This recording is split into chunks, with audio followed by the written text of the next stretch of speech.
Welcome to the ill blur. Magic shoo-be-doo-doo. Oh, yeah. 1, 2, 3. Welcome back to Ill Blur-matic. What is going on, guys? Today's new episode review is going to be on Obi Wan Kenobi, episode 5. So let's start off what I got to say about this episode. So what I liked about this episode is we see some things. We see a nice amount of things in this episode. The first thing is the flashbacks.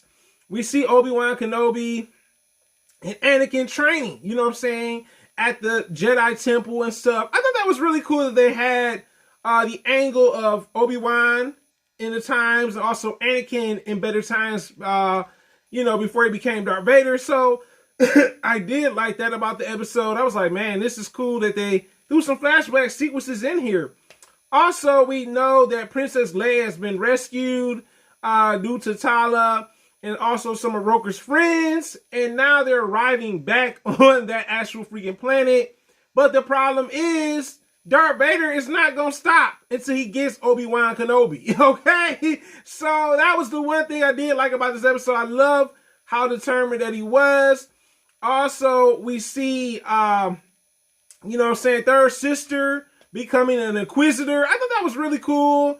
But it was a bit short-lived. I'm not gonna lie. I was like, okay, she was Inquisitor for just a few days. That's it. But what I did like about this episode also was I said, yo, like y'all been playing with us, man. Y'all capping Star Wars. Y'all capping. We finally get a Reva story, also known as Third Sister. I felt like her story was okay, but I felt like the episode could have been a bit longer. Like I wish they would have explored a little bit more of Reva's backstory.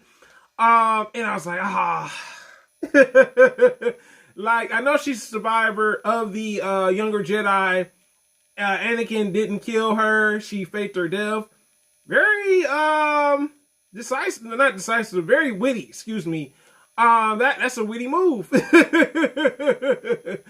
But, it's good that they gave a little bit of a backstory on her, because I was like, I always wonder, I said, is this a student that Obi-Wan kind of turned down? That was just like my speculation of it. Or someone that Obi-Wan knew that had the Force, and he said, nah, I ain't taking no more Padawans, yo. Also, what I liked in this episode is we see Obi-Wan reasoning with Reva because, she really don't want to work for Darth Vader. Obi-Wan, just trying to, get her to not do it. He's like, look, he's like, hey, come on over to this side. Like, I can help you out. You know what I'm saying?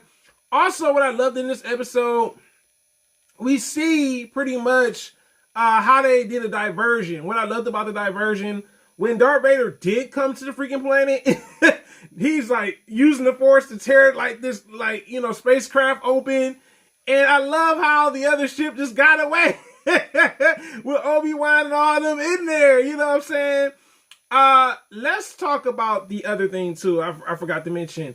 Let's talk about the action. So I did like the action in this episode. I thought the action was on point. You had some shooting action. You had some lightsaber action. I like the battle between pretty much Reva and Darth Vader. That was really cool. I like that concept. Darth Vader was the GOAT, though. You can't say he wasn't the GOAT. Oh, my God. My man was just using the Force. Reva trying to cut him and stuff. Then he breaks her lightsaber in half. I was like, man. And he was still the man. Even when he picked up the lightsaber, I was like, bruh. And then he leaves Reva.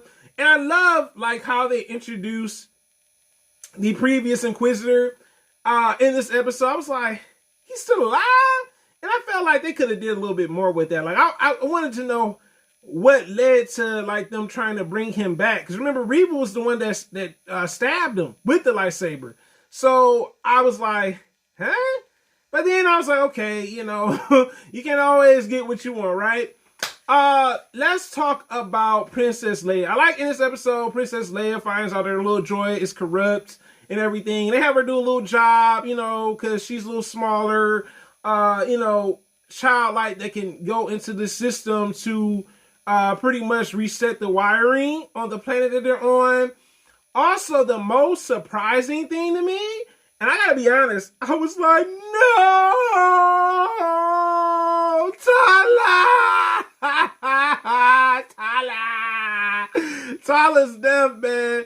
And I like that they kind of gave her a little bit of a character, I guess you could say, boost. They were like, okay, look, Tala is pretty much trying to redeem herself for her sins, pretty much, you know, what she's done to Jedi.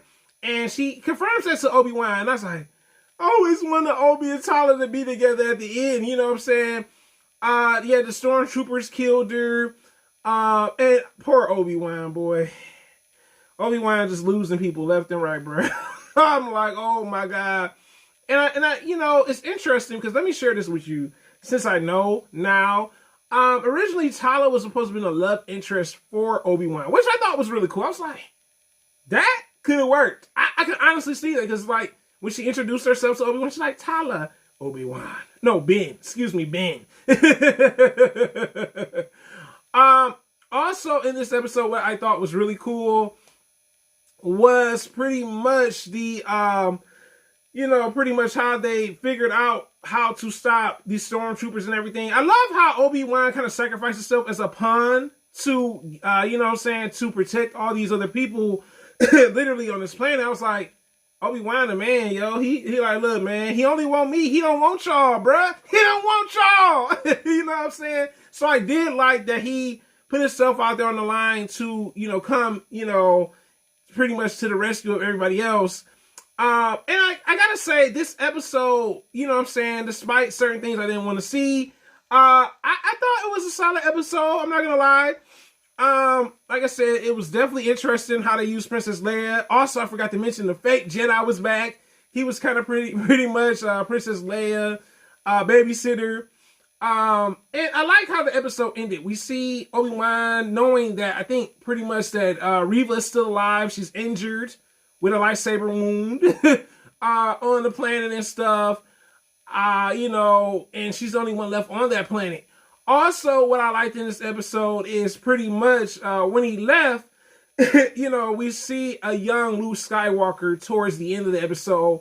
And I was just like, oh, shoot. Like, is Reva gonna go after Luke since she can't get Princess Leia? Like, it makes complete sense. Like, she's the villain, right? I thought that was really cool, too, how they kind of, like, hinted at that.